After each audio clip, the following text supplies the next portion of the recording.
Yang kami hormati Bapak Nanang Mas Guri secara teknik, sahabat saya, guru saya juga dari IKP yang akan menyampaikan materi pada kesempatan kali ini.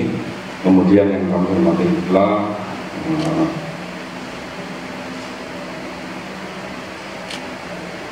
Ustadz Galih Eria dari Al-Quran yang akan tilawah pada kesempatan kali ini, serta keluarga besar KPPN Klaten.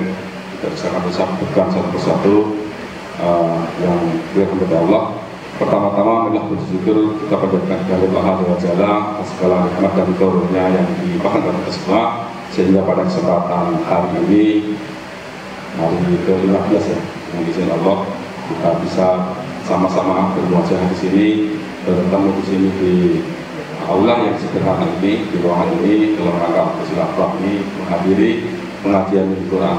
Lupa sholat dan salam mari sama-sama kita sampaikan untuk junjungan kita, untuk suri tolakan kita, satu sama kita, Nabi Muhammad Sallallahu Alaihi Wasallam, dan untuk seluruh yang mengikuti jalan dakwahnya hingga akhir zaman. Amin ya rabbal alamin. Jadi sekalian, waktu semakin cepat sudah 25, anak tadi 15-20 menit baru sampai. Kemudian itu bagian besar ada yang masih pulang dulu bersiap-siap. Memang kami seperti insya Allah sekitar jam 5 atau pulang kita mulai mengingat sebagian besar tadi baru pada pulang, baru pada mengerjakan kerjaan masing-masing. Jadi mohon dimaklumi, tapi insya Allah itu tidak mengurangi silaturahmi kekhidmatan kita. Sambil menunggu yang lain, maka tidak tersalahnya acara kita mulai terlebih dahulu. Oke, Bapak sekalian, mari kita buka bersama-sama dengan membaca basmalah. Alhamdulillah terdaftar yang hadir pada acara pengajian ini seolah sekitar 60 sampai 65 orang, meliputi keluarga besar KPPN dan adik-adik PKN. Mari kita hening sejenak, kita sama-sama dengarkan tilawah Al-Quran. Pada kesempatan hari ini akan dibacakan oleh Ustadz Galih Eria dari Al-Quran, karena di malam Jumat akan dibawakan surat Al-Kahfi ayat 1 sampai 12. Untuk itu kepada Ustadz Galih, waktu dan tempat monggo kami persilakan.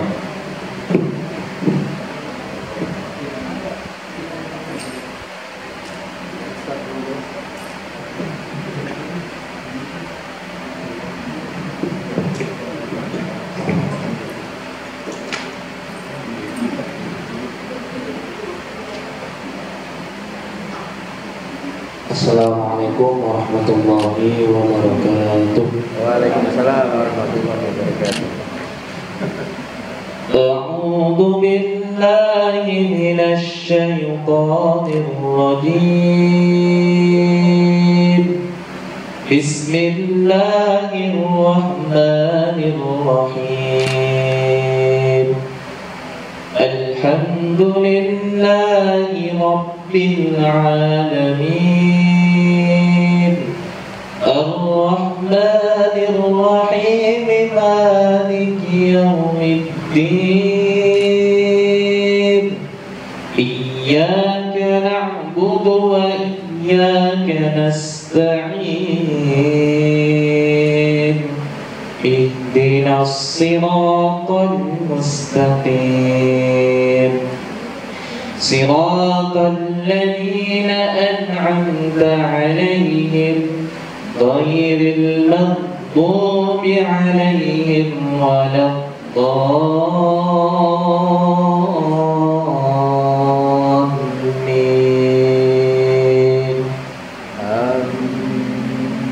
Bismillahirrahmanirrahim. Alhamdulillahilladzi anzala 'ala 'abdihil kitab wa lam yaj'al lahu 'iwajan qayyiman liyundhira ba'san shadidan min ladunhu qayyiman liyundhira ba'san shadidan min ladunhu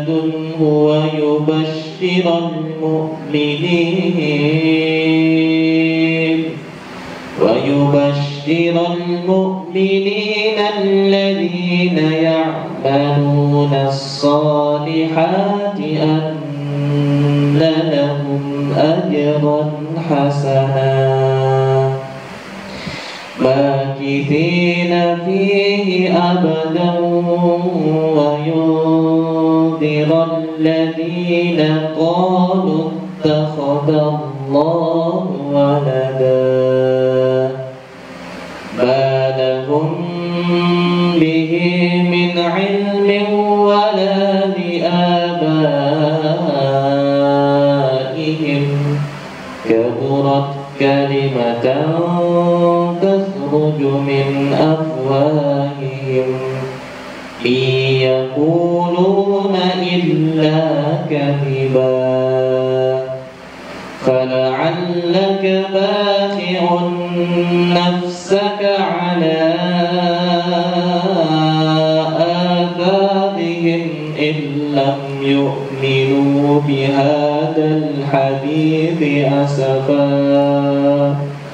إنا جعلنا ما على الأرض زينة لها ليبلوكم أيهم إنا جعلنا ما على الأرض زينة لها لنبلوهم أيهم أحسن عملا وإنا لجاعلون ما عليها صعيدا جرزا أم حسبت أن أصحاب الكهف والرقيم كانوا من آياتنا عجبا إذ أوى الفتية إلى الكهف فقالوا ربنا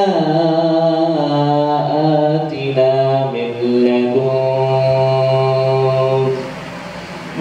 لدنك رحمة وهيئ لنا من أمرنا رشدا فضربنا على آذانهم في الكهف سنين عددا فضربنا على آذانهم في الكهف سنين عددا ثم بعثناهم لنعلم أي الحزبين أحصى لما لبثوا أمدا نحن نقص عليك نبأهم بالحق إنهم فتية آمنوا بربهم وزدناهم هدى وربطنا على قلوبهم إذ قالوا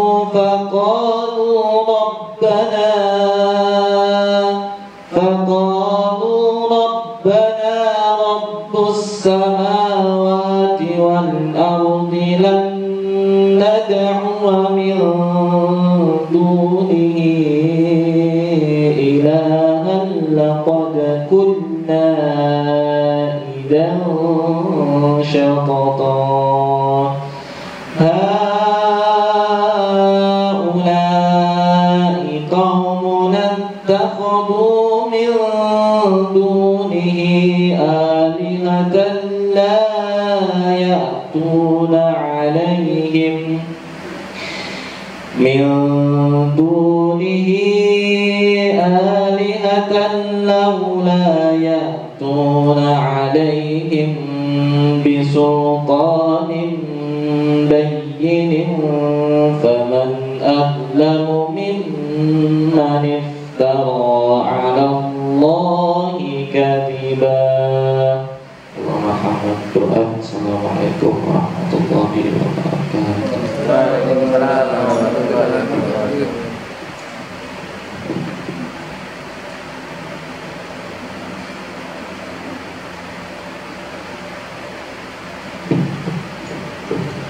Bismillahirrahmanirrahim. Semoga dengan sama-sama kita semua dan kita dengarkan lantunan merdu ayat suci Quran surat Al-Kahfi ayat 1 sampai 12 nanti meningkatkan keimanan kita dan kecintaan kita kepada Allah serta kepada Al-Quran dan Rasul. Berikutnya sambutan beliau, saya kasih waktu 5 menit kepada perwakilan atau dari sesepuh umat Islam untuk surat Al-Fatihah dan Nilai Nugroho. Kami silakan waktu 5 menit untuk menyampaikan sambutan.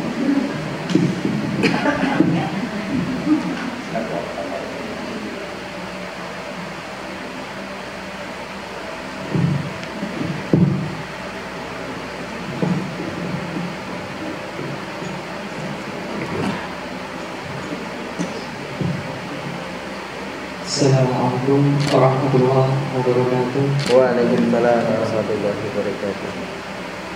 Alhamdulillah ala nikmatil iman. Alhamdulillah ala nikmatil Islam.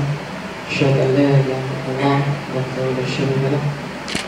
Asyhadu anna Muhammadan abduhu wa rasuluh la nabiyya ba'dah. Puji syukur marilah kita panjatkan tidak mentingginya kepada Allah Subhanahu wa taala, karena dengan izinnya kita bisa berkumpul di sini. Dengan izinnya kita pula bisa bertemu bersama menghadiri kajian sore hari ini. Dan alhamdulillah pada sore hari ini kita sudah menyapa tamu agung, yaitu Ustaz Nanang Masburi. Ahlan wa sahlan Ustaz di KPPN dalam suasana yang berbeda ya. Kalau kemarin di lantai 2, sekarang di lantai 1. Dan selamat bergabung juga keluarga besar KPPN Klaten. Kebetulan beberapa ada yang bersama keluarga Ustaz. Jadi kita usahakan agar bisa berkumpul bersama, mendengarkan tausiah dan doa nanti dari Ustaz. Semoga keberkahan nantinya akan bersama kita semua. Nah, Bapak Ibu, tidak panjang lebar dari saya. Nanti kita sama-sama dengarkan tausiah dari Ustaz. Mohon untuk diterapkan nanti ya, karena ternyata sudah 15 hari kita melaksanakan puasa dan tinggal 15 hari lagi. Sayang sekali kalau kita tidak manfaatkan dengan baik waktu ya. Masya Allah, cepat sekali gitu ya. Dan sekali lagi salam dari pimpinan kepala KPPN karena beliau sedang cuti. Untuk kemudian apabila ada kekurangan dari kami, kita minta bahwa dari Allah Subhanahu wa taala. Demikian dari kami. Assalamualaikum warahmatullahi wabarakatuh.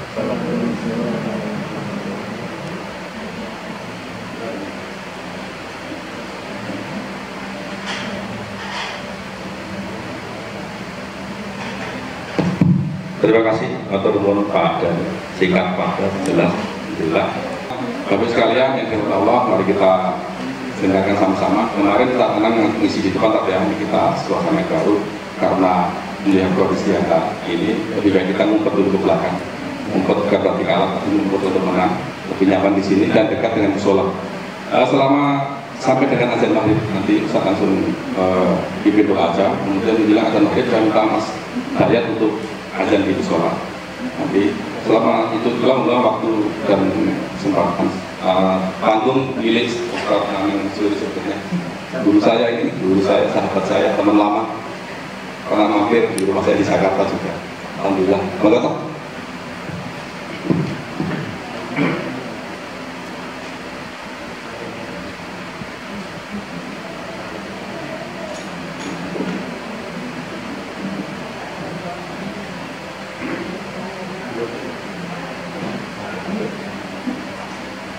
Bismillahirrahmanirrahim. Assalamualaikum warahmatullahi wabarakatuh. Alhamdulillahilladzi farada siyama 'alal mu'minin fi syahri Ramadan. Syahrul Ramadan alladzi unzila fihi al-Qur'an hudan lin-nasi wa bayyinatin minal huda wal furqan. Asyhadu an la ilaha illallah wahdahu la syarika lah wa asyhadu anna Muhammadan abduhu wa rasuluhu la nabiyya ba'dah. Allahumma fassalli wa sallim ala hadzal nabiyil karim wa rasulil azim wa qa'idil mujahidin sayyidil huril muhajjalin nabiyyina wa qudwatina wa qurrati a'yunina wa habibina wa syafi'ina Muhammadin wa ala alihi wa ashabihi wa ansarihi wa man jahada fi sabilihi ila yaumil wa ba'd. Allahumma 'allimna ma yanfa'na wanfa'na bima 'allamtana wa zidna 'ilma. Nahmaduka Allahumma ala kulli hal wa na'udzubika min hali ahli nar. Bapak, ibu-ibu dan seluruh tamu undangan yang hadir, kita bersyukur atas nikmat yang Allah berikan. Dan menarik itu saat-saat menjelang berbuka, karena Rasulullah yang menjanjikan bahwa ada dua kesenangan yang Allah akan berikan pada orang yang berpuasa. Yang pertama saat menjelang berbuka, yang kedua saat ketemu dengan Allah Subhanahu wa Ta'ala kelak. Artinya kita mau berbuka itu dimanapun enak, mau di bawah, di lantai 1, di lantai 2, bahkan lauk apa-apa enak. Saya pernah mengadakan kegiatan iftar di kampus dulu. Kebetulan dihadiri Pak Rektor waktu itu, Pak Prof. Mukhlis Hamidi. Waktu beliau isi ceramah, setelah isi ceramah, kemudian setelah itu ngobrol-ngobrol, kata beliau begini, iki bocah-bocah itu bikin acara sama rektor kok koyo ini gitu. Pokok bisa buka bersama kok nganggo sego kucing gitu. Tapi kemudian belum cerita, buka bersama karo nganggo sego kucing karo mahasiswa. Lu rasane tekan unyeng-unyeng gitu. Jadi memang buka puasa itu satu hal yang nikmat dimanapun, bersama siapapun, dengan apapun. Maka selagi kita punya kesempatan berbuka bersama, lakukan. Dengan keluarga, dengan tetangga, dengan instansi. Sudah, nggak perlu mikir di mana, nggak perlu mikir menu. Kalau puasa kita baik, insya Allah setiap mau berbuka Allah mendatangkan kesenangan itu. Kita juga nggak tahu sumbernya dari mana senang itu. Bukan kayak anak-anak kecil lama nggak makan, nggak minum, terus kemudian lihat makanan minuman senang. Tidak, kita nggak pernah tahu hadirnya di mana, tapi senang saja gitu. Memang ini dijanjikan oleh Allah Subhanahu wa Ta'ala. Orang yang berpuasa itu ada dua kesenangan saat menjelang buka puasa, kemudian yang kedua saat ketemu dengan Allah Subhanahu wa Ta'ala. Bapak Ibu yang dirahmati Allah, ini acaranya Juzul Quran, tapi saya akan ambil tema lain. Karena Quran itu diturunkan untuk menjadi panduan kita. Ada di antara kita yang diberikan karunia bisa membacanya, dan ada yang diberikan karunia kepada kita untuk semangat mempelajarinya. Dan ada di antara kita yang diberikan rizki untuk tilawah pagi dan malam. Dan ada di antara kita yang diberikan rizki mengilmui Al-Quran, kemudian diberikan kesempatan untuk mengajarkannya. Dan ada di antara kita mungkin tidak memiliki kemampuan membaca baik, tidak diberikan kemampuan untuk mengajarkannya, tapi Allah melonggarkan rezeki kita untuk membiayai sekian majelis Quran. Dan Allah mendatangkan rezeki melalui Al-Quran, mendatangkan rahmat melalui Al-Quran. Ini banyak sekali caranya. Makanya kita berdoa, Allahumma arhamna bil Quran. Semoga Allah memberikan rahmat kepada kita bersama Al-Quran. Dan Al-Quran itu adalah panduan kehidupan kita. Maka siapa yang kemudian oleh Allah dipilih menjadi baik akan diberikan taufik untuk beramal baik. Amal baik itu sumbernya adalah Al-Quran. Taufik itu adalah ilmu sekaligus kemampuan mengajarkannya.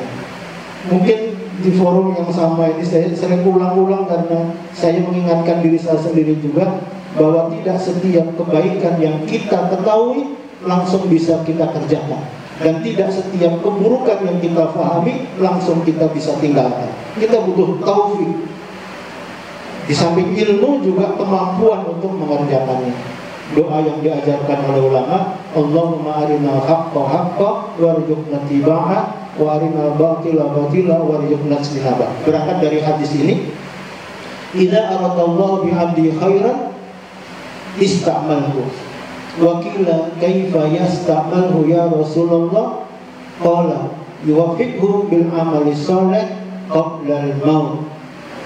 Ketika Allah menghendaki seorang hamba itu baik, maka Allah akan mempekerjakannya. Ista'malhu. Kemudian para sahabat bertanya, wa qila kaifa yasta'malhu ya Rasulullah? Bagaimana cara Allah mempekerjakan hambanya tadi? Yuwaffiqhu bil amali shalih qabla al-maut.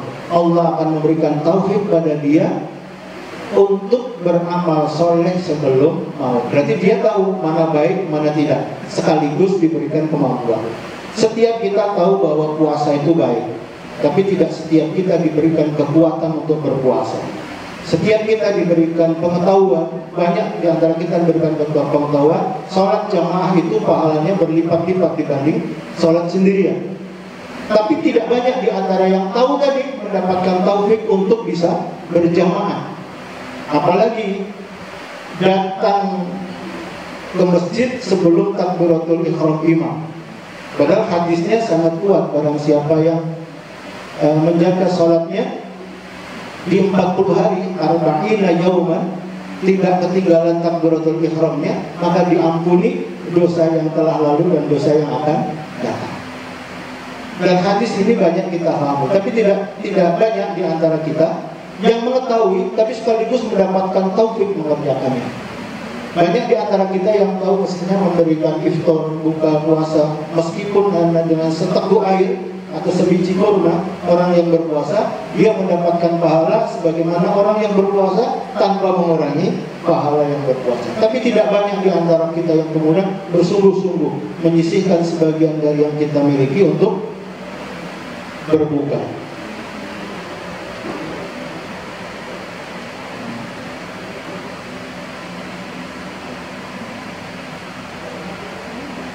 Baik, Bapak Ibu yang dirahmati Allah, kita sekarang berada di bulan Ramadan.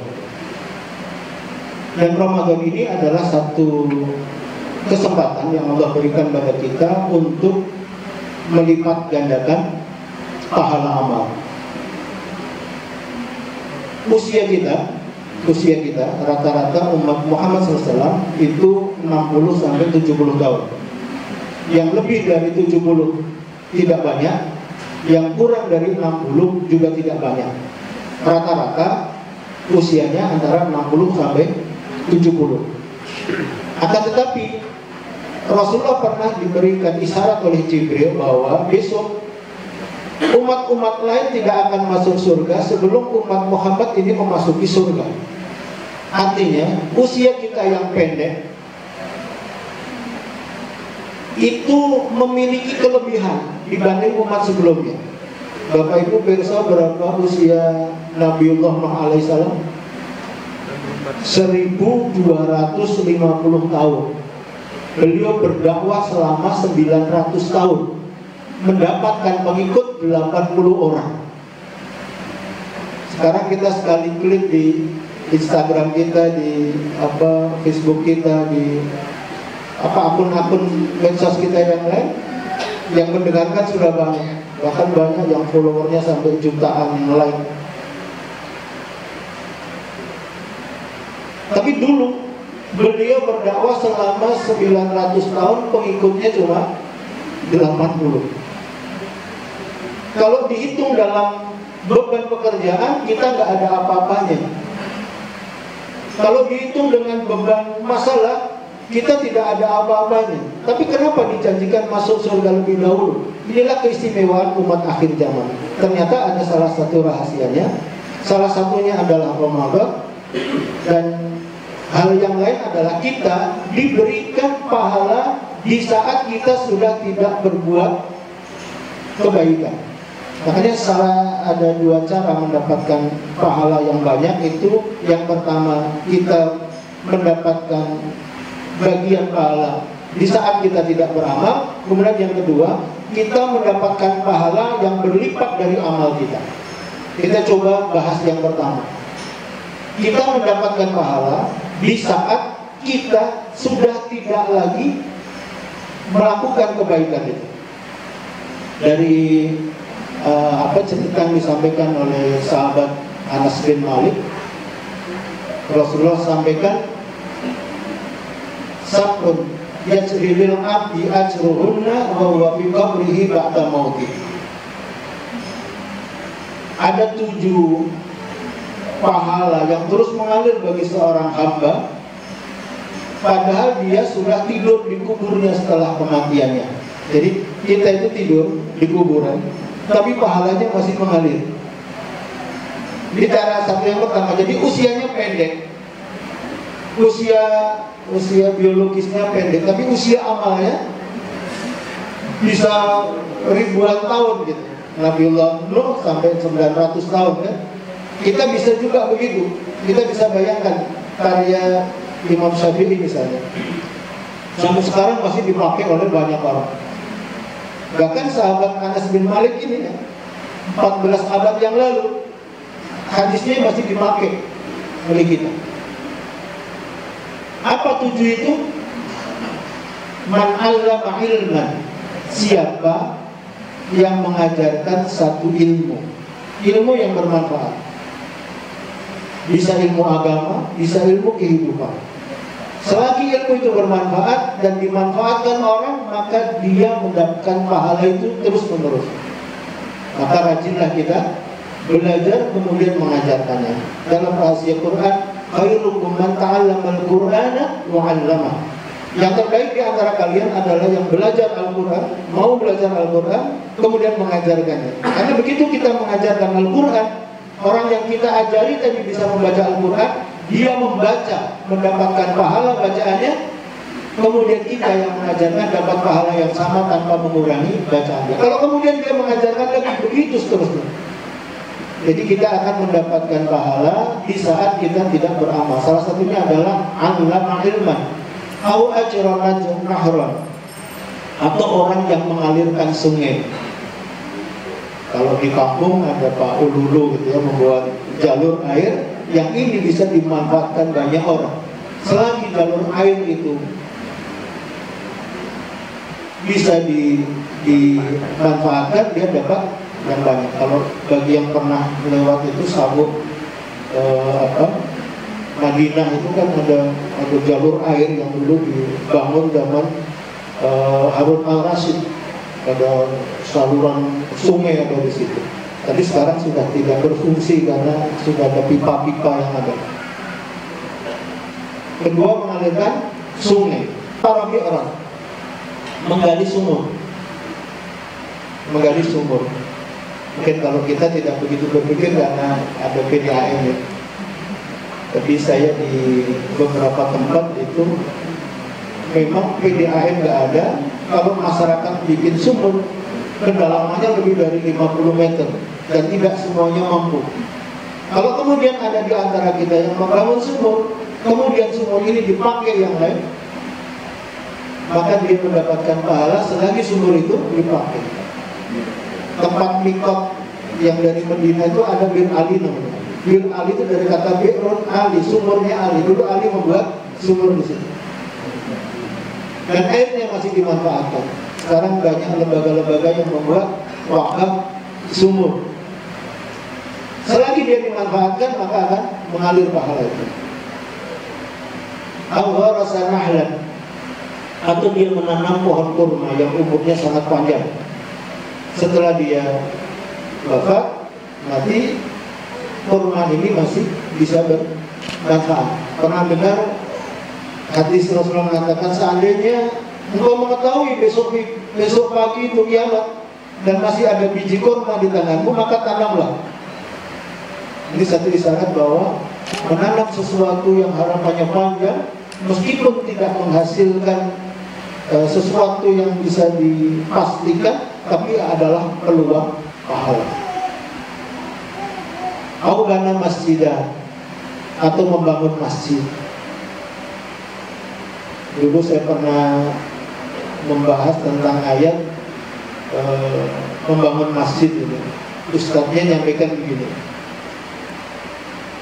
imam mendapatkan pahala sebagaimana pahala yang dimiliki oleh makmum. Jadi kalau makmumnya 100, imamnya dapat pahala dirinya dan 100 makmumnya. Muadzinnya mendapatkan pahala makmum dan imam. Yang membangun masjid mendapatkan pahala makmum, imam, dan muadzinnya. Membangun masjid. Saya pernah di Boyolali, itu ada masjid yang kondisinya sangat tidak terawat. Imam, makmum, muadzin, ya beliau saja. Saya pas sholat di situ mampir, kemudian ketemu beberapa orang yang mau bantu bangun masjid. Saya ngomongnya begini tadinya, Ustaz, kayaknya kalau kita bangunkan nanti jamaahnya nggak ada. Beliau jawabnya berbeda pikiran dengan saya. Justru karena beliau ini ngurus sendirian, kita harus bangunkan. Suatu saat masjid ini akan penuh dengan orang-orang. Karena sekarang beliau ini sendirian. Karena sendirian maka harus dibantu sampai kemudian masjid itu berdiri, kemudian bisa berjalan dengan baik. Pada saat itu insya Allah orang-orang akan mendatangi. Saya dapat donatur juga masjid cukup besar. Dia minta paketnya 12 dari 12. Saya pilihkan beberapa tempat karena biasanya donatur itu pengen yang di tepi jalan macam-macam, sebagaimana lembaga saat ini kan butuh branding juga gitu. Tapi beliau tak tunjukkan beberapa tempat tidak berkenan. Kemudian di satu tempat terpencil hanya ada 13 kakak di situ. Itu pun bapak-bapaknya sebagian besar merantau. Saya tadinya tidak berharap di situ beliau itu berkenan, karena memang saya dapat tanah wakaf 500 meter di situ, minta segera dibangunkan. Saya hubungkan dengan beliau pemberi sumbangan, satu orang beliau memberikan itu, orang Klaten juga. Ternyata beliau setuju. Ini satu hal yang menurut saya di luar kebiasaan orang-orang, membangun di tempat yang orang tidak memikirkannya. Membana masjid, dan juga tidak disebutkan harus membangun sendiri, tidak harus disebutkan harus megah, tidak. Yang penting membangun tempat yang bisa disebut masjid, yang orang-orang datang di situ untuk melakukan ibadah. Ini akan terus mengalir pahalanya. Kemudian awarasa mushafan, atau mewariskan mushaf. Mewariskan mushaf. Moga bisa dipilih nanti. Nah ini yang terakhir, ini mumpung ada buka bersamanya bersama keluarga, dan ini khas punya kita, nggak bisa yang lain. Taraka waladan yastaghfiru lahu ba'da mauti. Orang yang meninggalkan anak, yang anak ini memintakan ampun kepadanya saat setelah kematian. Ada orang yang ketemu dengan Allah saat di surga. Di hadis itu diceritakan seakan-akan dia itu merasa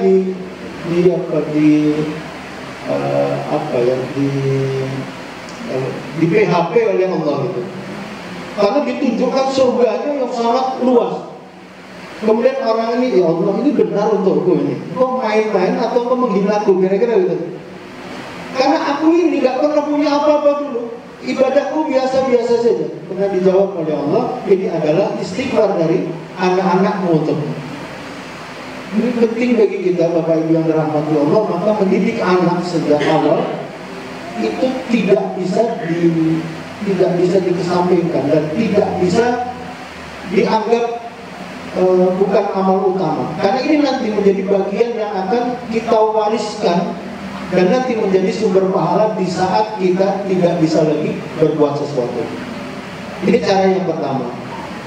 Kemudian cara yang kedua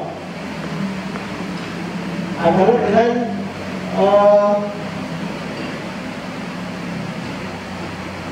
melipat gandakan atas amal yang kita kerjakan. Jadi tadi kita beramal, kemudian ada buntutnya, ada asarnya. Sekarang kita beramal, tapi amal itu pahalanya berbeda. Ketika dikerjakan oleh orang lain, atau ketika dikerjakan pada waktu yang lain, atau di tempat yang lain, atau dalam kondisi yang lain. Jadi satu amal yang kemudian pahalanya sangat besar. Ini berangkat dari ayat ini, Bapak Ibu yang dirahmati Allah, wa ma utitu min syai'in fa mata'ul hayatid dunya wa zinatuha wa ma indallahi khairu wa abqa afala ta'qilun. Jadi Allah mengingatkan kepada kita bahwa dan apa-apa yang oleh Allah diberikan kepadamu dari sesuatu, fa mata'ul hayatid dunya, itu adalah perhiasan hidup di dunia saja atau kenikmatan hidup dunia saja. Wazinatuha, dan perhiasan. Artinya yang kita terima sekarang, yang ada pada diri kita sekarang, mobil, uang, rumah, kendaraan, jabatan, itu adalah kenikmatan hidup di dunia dan perhiasannya.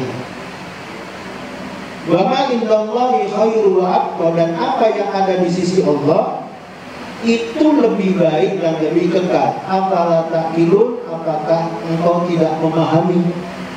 Ini senada dengan apa yang Allah sebut di surat Al-Kahfi. Kita biasa wirid surat Al-Kahfi kan kalau Jumat kan? Di ayat yang ke-37 itu Allah sampaikan, wa mal hayatud dunya illa apa? Al-malu wal banun zinatul hayatid dunya wal baqiyatu salihatu khairun inda rabbika thawaban wa khairun amalan. Bahwa harta dan anak, al-mal wal banun, zinatul hayatid dunya, adalah perhiasan hidup di dunia. Wal baqiyatu salihat, adapun al-baqiyatus shalihat itu amal-amal saleh yang kekal, khairun inda rabbika sawaban, adalah sesuatu yang lebih baik, sawaban, apa yang bisa kamu harapkan, inda rabbika sawaban, wa khairun amala, dan menjadi sebaik-baik tabungan. Cuma menarik, ini hampir semua mufassir ya, kayak misalnya Abu Syihab di tafsir beliau, kemudian juga Yahya Jalka itu juga menulis tafsir yang sama. Bahkan Imam Ad-Subuhi tafsir klasik itu, kenapa Allah menyebut harta dulu baru anak sebagai perhiasan dunia? Karena memang harta ini lebih real menjadi perhiasan dunia dibanding anak. Keberhasilan seseorang menguasai harta, dia bisa menjadikan anak-anaknya menjadi perhiasan. Tapi anak saja tanpa harta, boleh jadi anak ini tidak menjadi perhiasan. Makanya harta ini lebih penting dalam urusan dunia dibanding anak. Karena anak yang banyak tanpa harta, ini akan menjadi beban bagi kehidupan seseorang, bahkan menjadi beban bagi orang lain. Tapi begitu seseorang itu memiliki harta, meskipun tidak dikaruniai anak, maka dia tetap memiliki perhiasan di dunia. Cuma itu hanya di dunia masalahnya gitu kan. Wal baqiyatus shalihat khairun inda rabbika thawaban wa khairun amala. Kita kemudian harus mengubah harta dan anak itu menjadi baqiyatus shalihat. Mungkin Allah karuniakan kita harta, nggak karuniakan anak, maka harta ini harus menjadi sarana amal kebaikan kita. Mungkin kita tidak dikaruniai harta, tapi Allah memberikan karunia anak kepada kita. Kalau dididik dengan cara yang baik, meskipun kekurangan harta, anak ini juga akan menjadi baqiyatus shalihat. Tapi kalau murni urusan dunia, maka harta lebih penting dibanding anak. Tapi kalau kemudian menjadi baqiyatus shalihat, kedua-duanya penting bagi kita. Ini agar kita memahami yang Allah berikan kepada kita di dunia ini tidak akan bermanfaat sama sekali ketika tidak berubah menjadi baqiyatus shalihat. Yang tadi, kalau tidak menjadi sesuatu yang berada di sisi Allah, tidak ada gunanya. Makanya kemudian dengan cara berpikir ini, Bapak Ibu yang dirahmati Allah, kita mencoba menjadikan apa yang Allah karuniakan kepada kita ini menjadi amal yang besok bermanfaat di surga. Landasan yang kedua, bahwa amal seseorang itu bisa dilipat gandakan adalah di ayat ini, di surat Al-An'am ayat yang ke-160, bahwa amal seseorang itu bisa dilipat gandakan oleh Allah Subhanahu wa taala. Man jaa'a bil hasanati falahu asru amsalihha. Barang siapa yang membawa amal baik, maka baginya pahala 10 kali lipat amalnya. Jadi amal kita ini bisa dilipat gandakan oleh Allah Subhanahu wa taala. Maka sangat rugi orang yang tidak mau beramal baik. Imam Ahmad bin Hanbal memiliki nasihat dan menjadi kaidah para ulama yang meneruskannya, bahwa ad-dunya darul amal wal akhiratu darul jaza. Dunia ini adalah tempat untuk kita beramal, sementara di akhirat adalah tempat untuk memanen balasan. Maka menjadi sangat rugi seseorang yang tidak beramal, padahal amalnya itu dilipat gandakan oleh Allah Subhanahu wa taala. Dan akan sangat menyesal orang-orang yang tidak beramal, karena ternyata amalnya itu pahalanya sangat banyak. Untuk itu kita memahami kondisi ini, dunia kita sangat terbatas, kemudian akhirat kita tidak terbatas. Allah memberikan fasilitas dunia kepada kita, maka kita harus memanfaatkannya.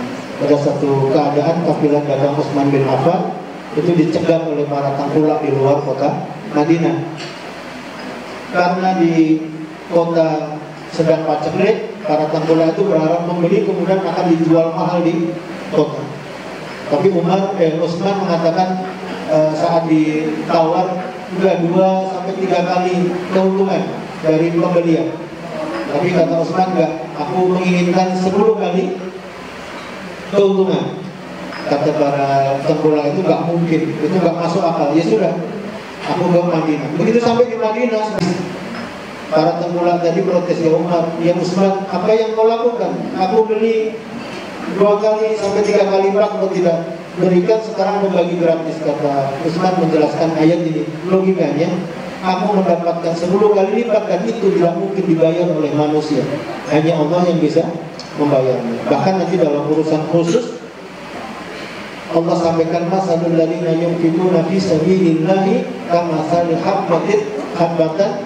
habbatin fi kulli sunbulatin mi'atu habbah. Perumpamaan orang-orang yang berinfak di jalan Allah sebagaimana biji yang ditanam, kemudian dari biji itu akan tumbuh 7 batang, setiap batang akan tumbuh 100 biji, berarti 1 banding 700. dalam kondisi tertentu fi sabilillah.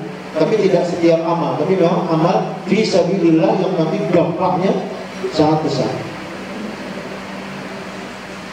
Nah, kita lihat sekarang faktor-faktor yang membuat amal kita bisa dilipat gandakan. Yang pertama adalah faktor pelakunya itu sendiri, kita sebagai subjek. Dan yang kedua faktor amal itu sendiri, kemudian dampak dari amal, tempat dan waktu. Ya. Ini faktor pelaku. Jadi sama-sama amal dikerjakan oleh yang berbeda, pahalanya berbeda. Maka jadilah orang yang punya peluang dilipat gandakan amal. Salah satunya adalah karena orang itu berilmu.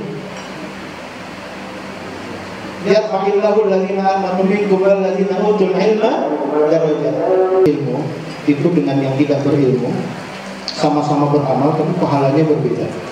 Ibnu Abbas radhiyallahu anhu menafsiri ayat tadi, selisih antara orang mukmin beramal dengan orang mukmin yang berilmu amalnya itu selisih 700 derajat. Dan jarak antara derajat satu dengan derajat yang berikutnya 500 tahun perjalanan.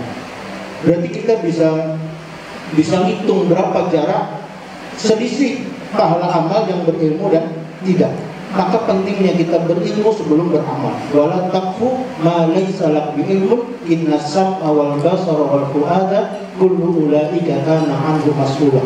Itulah sebabnya kita ada target Ramadan untuk mempelajari kembali Ramadan, agar apa yang kita lakukan di bulan Ramadan ini penting. Hal sederhana misalnya, kita mengejar tarawih, tapi kita meninggalkan sholat ba'diyah isya. Padahal ulama bersepakat bahwa kalau hitung-hitungan pahala ba'diyah isya yang 2 rakaat itu pahalanya lebih banyak dibanding tarawihnya. Dan Rasulullah ini tarawih hanya 2 kali beliau lakukan, sementara ba'diyah isya itu adalah mu'akkadah, artinya seumur hidup Rasulullah tidak pernah meninggalkan. Tapi kadang-kadang kita ngejar tarawihnya tapi kehilangan ba'diyah isya, atau bahkan kehilangan zuhur, kehilangan asar, tapi mengejar tarawihnya. Ini karena ilmu. Kemudian berjamaah, yang dikerjakan secara berjamaah ini lebih banyak dibanding sendiri.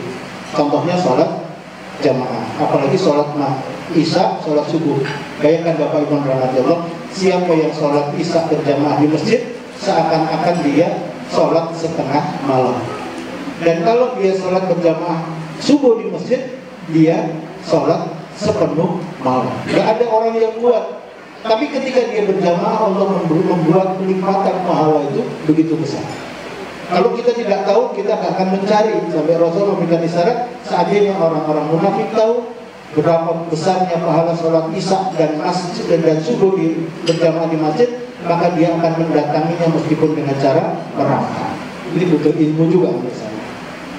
Kemudian yang ketiga, beratnya seseorang dalam mengerjakan amal. Infak orang miskin lebih besar pahalanya dibanding infak orang-orang yang kaya. Puasa di daerah yang berat pahalanya lebih banyak dibanding puasa di daerah yang ringan. Kita sekarang puasa di 13 jam lebih sedikit di sini. Yang tahun ini kemarin anak saya buka yang paling lama itu di Finlandia. Itu 23 jam 5 menit. Berarti malamnya nggak sampai 1 jam. Dia sholat maghrib sampai subuh itu hanya 55 menit. Di Islandia 22 jam. Di Turki 17 jam, yang paling pendek itu di Chili itu 9 jam 40 menit. Dan kita ringan-ringan saja melakukan puasa di sini. Tapi seandainya nanti kita berat melakukannya, misalnya sedang sakit, safar, kita memaksakan diri, itu pahalanya lebih banyak dibanding kita mengganti di hari-hari yang lain. Mungkin ini Bapak Ibu dirahmati Allah, lain kali kita lanjutkan adalah kita bersama-sama berdoa untuk menutup iftar ini. Semoga Allah memberikan taufik kepada kita untuk beramal soleh.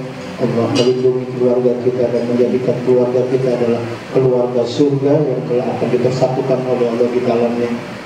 Ala hadiniyah wa ala kulli niyatin shalihah. Al-Fatihah. A'udzu billahi minasyaitonir rajim. Bismillahirrahmanirrahim. Alhamdulillahirabbil alamin. Arrahmanir rahim. Maliki yaumiddin.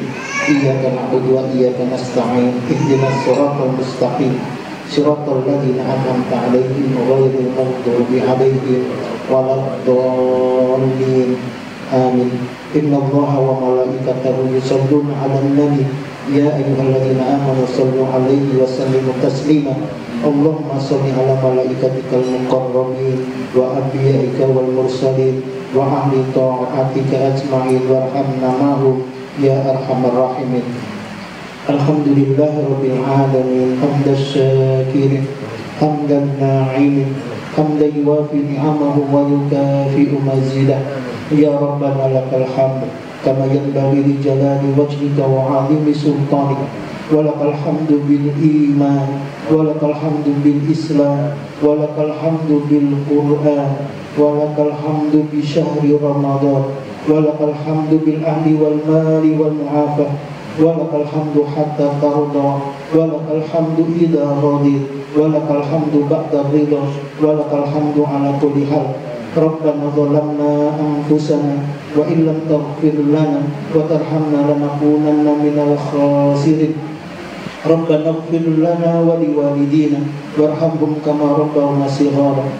اللهم اقسم لنا من خشيتك ما تحول به بيننا وبين معصيتك ومن طاعتك ما تبلغنا به جنتك ومن اليقين ما تهون به علينا مصائب الدنيا ومتئنا بأسماعنا وأبصارنا وقوتنا ما أحييتنا واجعله الوارث منا واجعل ثأرنا على من ظلمنا وانصرنا على من عادانا ولا تجعل مصيبتنا في ديننا ولا تجعل الدنيا أكبر همنا ولا مبلغ علمنا ولا تسلط علينا من لا يخافك ولا يرحمنا.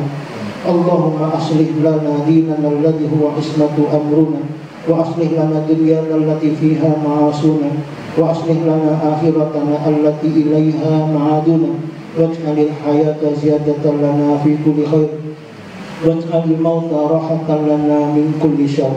ربنا لا تدع لنا ذنبا إلا غفرته ولا هما إلا فرجته ولا دينا إلا قضيته ولا حاجة من حوائج الدنيا والآخرة إلا قضيتها يا أرحم الراحمين. ربنا هب لنا من أزواجنا وذرياتنا قرة أعين واجعلنا للمتقين إماما. ربنا اجعلنا مسلمين لك ومن ذريتنا أمة مسلمة لك وأرنا مناسكنا وتب علينا إنك أنت التواب الرحيم. ربنا هب لنا من الصالحين ربنا هب لنا من الصالحين ربنا هب لنا من الصالحين ربنا هب لنا من الصالحين ربنا هب لنا من الصالحين ربنا آتنا في الدنيا حسنة وفي الآخرة حسنة وقنا عذاب النار وقنا عذاب النار وقنا عذاب النار. وصلى الله على محمد وعلى آله وصحبه وسلم. سبحان ربك رب العزة عما يصفون وسلام على المرسلين والحمد لله رب العالمين. الفاتحة. بسم الله. الحمد لله رب العالمين الرحمن الرحيم مالك يوم الدين إياك نعبد وإياك نستعين اهدنا الصراط المستقيم صراط الذين أنعمت عليهم غير المغضوب عليهم ولا الضالين آمين. Mohon maaf kalau hanya salah. Assalamualaikum warahmatullahi wabarakatuh. Waalaikumsalam warahmatullahi wabarakatuh.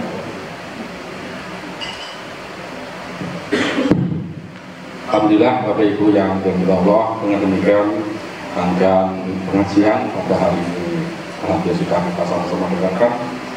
Mudah-mudahan dengan kajian ini semakin meningkatkan keimanan kita, kecintaan kita kepada Allah, kepada Rasulnya dan kepada sesama muslim.